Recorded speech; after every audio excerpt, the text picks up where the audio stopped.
भद्रक जिला विद्युत विभाग मनमुखी छटई प्रतिवाद ठिका कर्मचारी विक्षोभ। भद्रक विद्युत विभाग अधीन कार्यरत शताधिक ठिका कर्मचारी आज भद्रक मुख्य विद्युत विभाग कार्यालय सम्मुखें विक्षोभ प्रदर्शन करिसेंति। अनेक कर्मचारी को छटई पाई नोटिस आसिथिबाकु कर्मचारी माने यार विरोध करी एभली पदक्षेप नैथिबा कहिसेंति। दीर्घ दिन धरी खरा वर्षा को खातिर नकरी कर्मचारी मानक अक्लांत परिश्रम फल स्थानीय अंचल में लागि रहिथिबा विद्युत समस्या का अधिकांश सुधार आसवा पर एबे कर्मचारी माने कंपानी पाई अलड़ा पलटि जाइछंती। तुरंत कर्मचारी छटई प्रत्याहृत नहेले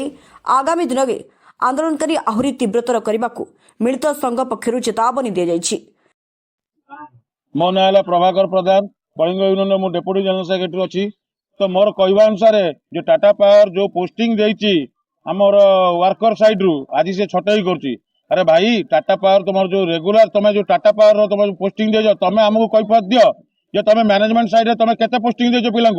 तुम जो रखिच धड़ा हाथी रखिच किए 2.5 लाख किए 3 लाख किए 4 लाख दरवा पाँच काम कौन? अरे इलेक्ट्रिक डिपार्टमेंट काम हूँ ग्रास रूट लोक आम सेवा देवा लोक इलेक्ट्रिक सर्विस देवा 24 घंटा आम लाइन देवा किंतु 24 घंटा लाइन देवा आमको वर्कर दरकार वर्कर छटई कर ना तुम छटई कर तुम टाटा पावर लोक जो 2.5 लाख 3 लाख पैकेज वाला जो आसुँच छटई कर गोटे एससीओ पोस्टिंग गोटे एसडीओ एग्नेस्ट पोस्टिंग गोटे एक्जिनर पैरालेल पोस्टिंग कर गोटे मैनेजमेंट साइड रे एचओजी गोटे आडमिन पोस्टिंग कर आडमिन कौन काम ना तुम खर्च जहाँ हिसाब दबार भाई से गोटे जिन गोटा बड़ हम कम करुले सब करुले आम सब कम करूलु कि तुम मैंने डिवाइड करके सब पोस्टिंग देच टाटा पावर तरफ से छटई कर वर्कर देह हाथ मार ना यह कहीकि मुझे रखुची मो वक्तव्य। जितेंद्र कुमार जेना कलिंग विद्युत कर्मचारी संघ साउथ डिविजन सेक्रेटरी। देखो ये स्ट्राइक हूँ श्रमिक छटई विरुद्ध में स्ट्राइक हूँ टाटा मैनेजमेंट एग्नेस्ट आम स्ट्राइक हूँ। देखु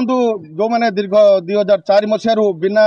दरमारे से खटी आसुले आज टाटा मैनेजमेंट आसला 2021 मसीहा कतरू से किछिटा स्वल्प दरमा पाइले जो स्वल्प दरमारे से जो तांकर गुजराण मेंटुंट परिवार पोषुंट ये स्वल्प दरमारे किए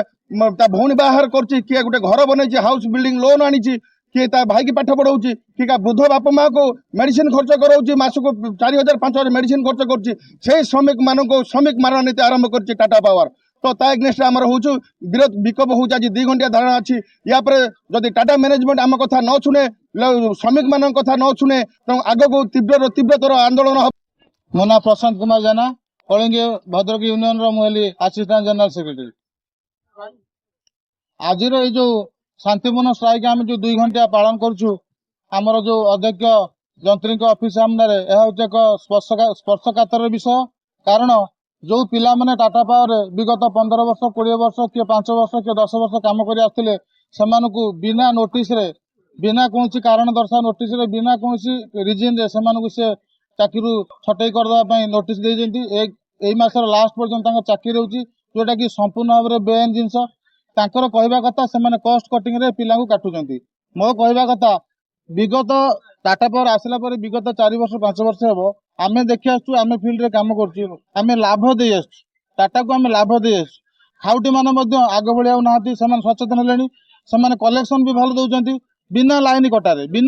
पैसा आसुचे तेणु से भावुं लाइन कटा हो पैसा पड़े आस क्रेडिट नौ ऑफिसर मैंने कि जानवा दरकार जे गोटे लोकर लाइन न कटा पैसाटा केमी आस से लोक घर को आम 10 थर 15 थर जाऊँ तेल पड़ी कन्विन्स करूँ। एवं आम चाहूँ या जे जो प्रकार बेआईन भाव से पिला बाहर कर दो जो पिला मानकर बयस आसिक 40 कार 45 कार 35 क्या घरे 2-2टा बुढ़ी बापा बुढ़ा बुढ़ी अच्छा मेडिसिन दरकार कहार भौणी बाहर दरकार किए रिसेंटली बाहर छुआ 2टा कि छुआ गोटे से चलिए केमी से कौन करेंगे कौ भाव में चलिए आने कौन जगह तो चाकरी करेंगे तेणु से बाध्य होकर राजरास्ता को ओह्लैबे ना आत्मदाह करेंगे। तेणु श्रमिक आंदोलन आंदोलन जदि 30 तारीख भितर मैंने जो नोटिस करी कंपनी जदि प्रत्यारोपण न करे आगामी दिन में विपुल परिमाण सामना करा पड़ो भाई मैंने आपण मैंने धैर्यर सहित ए कलिंग विद्युत कर्मचारी संघ साथी था आग को देखु ए यूनियन आ जो फोरम गठन कराई सी आपण मान कौन करुच्ची किंतु भाई मैंने धैर्यर सहकार आज पर्यटन रही 30 तारीख पर्यटन भी रुहतु तापर जो आंदोलन हम ऑल ओडिशा देखिबो। এই মাধ্যমରେ ଆପଣଙ୍କ ଭାଇମାନଙ୍କ ମାଧ୍ୟମରେ ବା କଳିଙ୍ଗ ବିଦ୍ୟୁତ କର୍ମଚାରୀ ସଂଘର ଜଣେ ସଦସ୍ୟ ହିସାବରେ ବା ଆସିଷ୍ଟାଣ୍ଟ ଡିରେକ୍ଟର କହୁଛି ଯେ 30 ତାରିଖ ସୁଦ୍ଧା ଯଦି କମ୍ପାନୀ ଏହାର ପ୍ରତ୍ୟାରୋପଣ ନ କରେ ଲେଟରକୁ ବା ଆପଣମାନଙ୍କର ସ୍ଥାୟୀ ଚାକିରି ବା ଆପଣମାନଙ୍କର ଯୋଉ ଚାକିରିର ସୁଯୋଗ ନ ଦିଏ ତାହେଲେ ଆଗାମୀ ଦିନରେ ବିପୁଳ ପରିମାଣର ଆନ୍ଦୋଳନ ହବ ଆଉ ଏ ଆନ୍ଦୋଳନ ବହୁତ ବଡ଼ ଭୟଙ୍କର ରୂପ ନେବ ଆଗକୁ।